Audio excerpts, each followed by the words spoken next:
लोकसभा का चुनाव हार गए। हम लोग क्यों हार गए? बहन जी ने कहा उसका पहला बिंदु है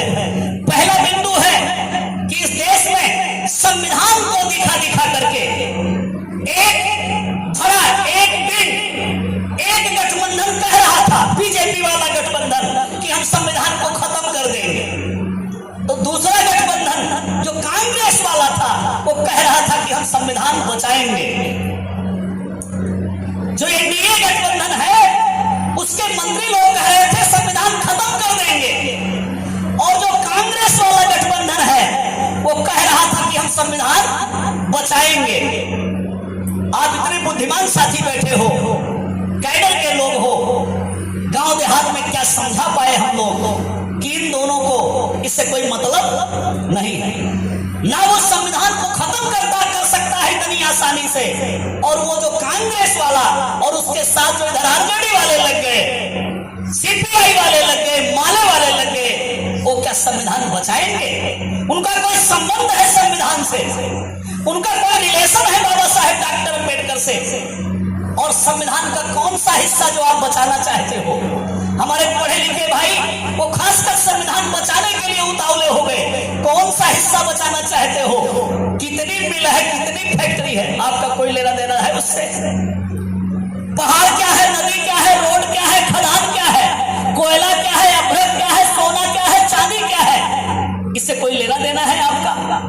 सुई से लेकर हवाई जहाज तक मैन्युफैक्चरिंग होती है, आपका कोई लेना देना है? मोबाइल से लेकर रोबोट तक, कंप्यूटर तक मैन्युफैक्चरिंग होती है, आपका कोई लेना देना नहीं है। कौन से संविधान से आपका लेना देना है? आपका मात्र उतने ही संविधान से लेना देना है जिसको रिजर्वेशन कहते हैं, जिसको आरक्षण कहते हैं। मात्र रिजर्वेशन वाले हिस्से से आपका लेना देना है। उस रिजर्वेशन को बनाने में, उस रिजर्वेशन को लाने में, उसको स्थापित करने में कांग्रेस पार्टी का योगदान है क्या? मोहनदास करमचंद गांधी जी जो आधा पहनते थे, आधा ओढ़ते थे, उन्होंने दिया है क्या? निक्कर पहनते हैं मोहन भागवत, कोई गोल वलकर हुए थे, हेड के बाहर हुए थे, उनका योगदान है क्या? किसका योगदान है उस आरक्षण में? Baba Saheb doctor B R.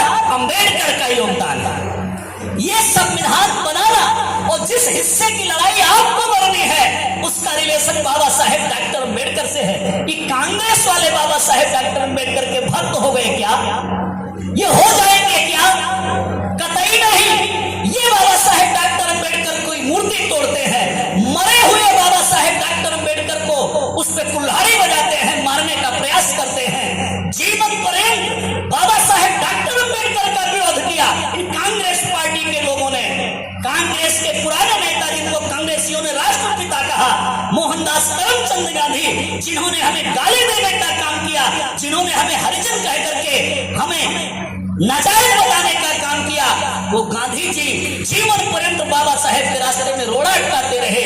बाबा साहेब को जीवन पर्यंत अगर संघर्ष करना पड़ा, अगर बाबा साहेब के 4 बच्चे कुर्बान हो गए, अगर बाबा साहेब डॉक्टर अम्बेडकर की पत्नी माता रमाबाई कुर्बान हो गई, तो ये सब संघर्ष जो बाबा साहेब कर रहे थे, किसके साथ संघर्ष था बाबा साहेब का? बाबा साहेब का संघर्ष जिसमें इतनी कुर्बानी बाबा साहेब डॉक्टर अम्बेडकर को देना पड़ा, वो संघर्ष किसके खिलाफ था? कांग्रेस पार्टी के खिलाफ था।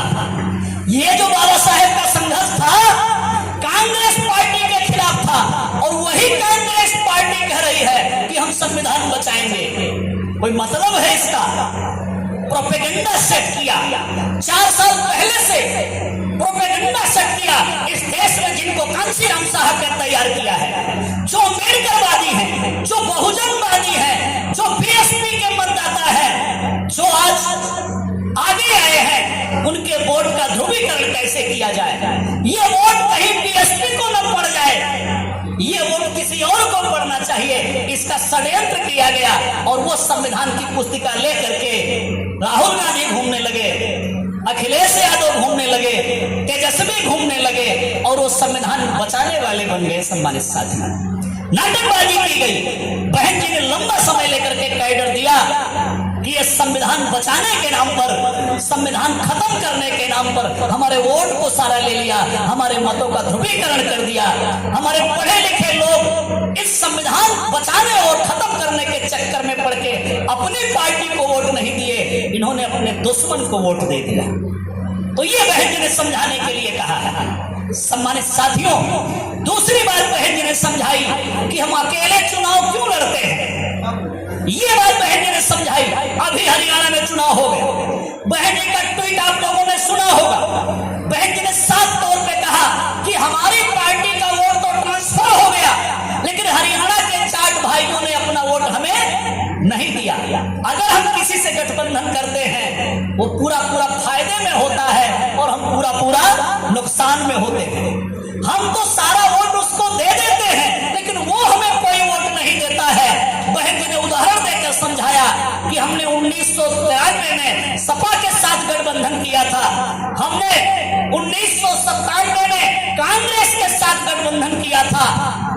हम तो जितनी सीट बीएसपी को अपने दम पर जीतनी चाहिए थी, हम उतनी सीट जीत पाए, लेकिन वो लोग आगे बढ़ गए। सम्मानित साथियों, हम खाली इसलिए बीएसपी नहीं बनाए हुए हैं कि हम तुमको राजा बनाएंगे और तुम हमें भिखारी बनाओगे, इसके लिए बीएसपी नहीं बनाई हुई है। हम तुम्हें अपना वोट दे देंगे और तुम हमें वोट नहीं दोगे, ऐसे गठबंधन का क्या फायदा है।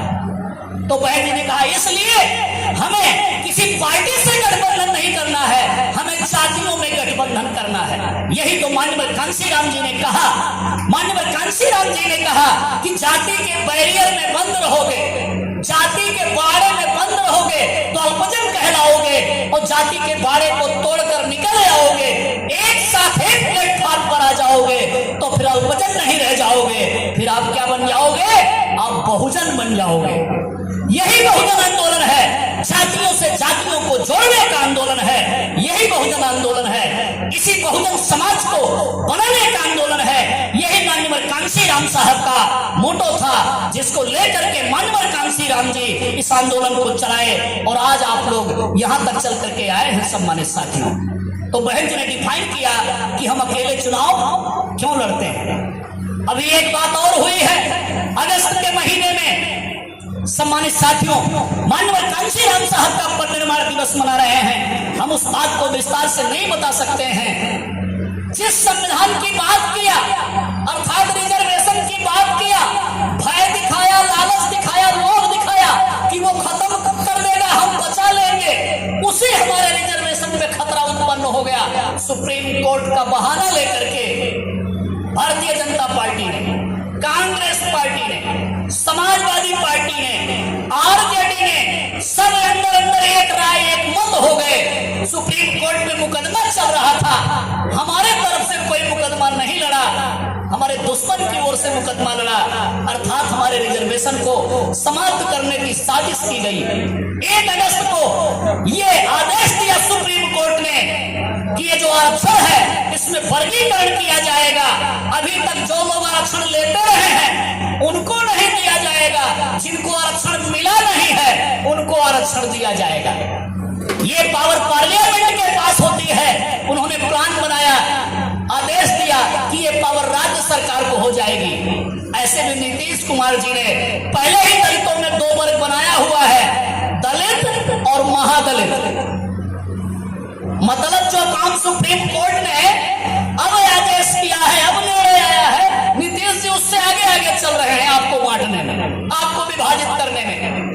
ये 22.5% रिजर्वेशन SC/ST का जो है, कम से कम 22.5% आबादी एक साथ आए, एक साथ उठे, एक साथ बैठे, भाईचारा कायम करे और अपने मुद्दों पर एक साथ निकल करके रोड पर उतरे और अपनी लड़ाई लड़े।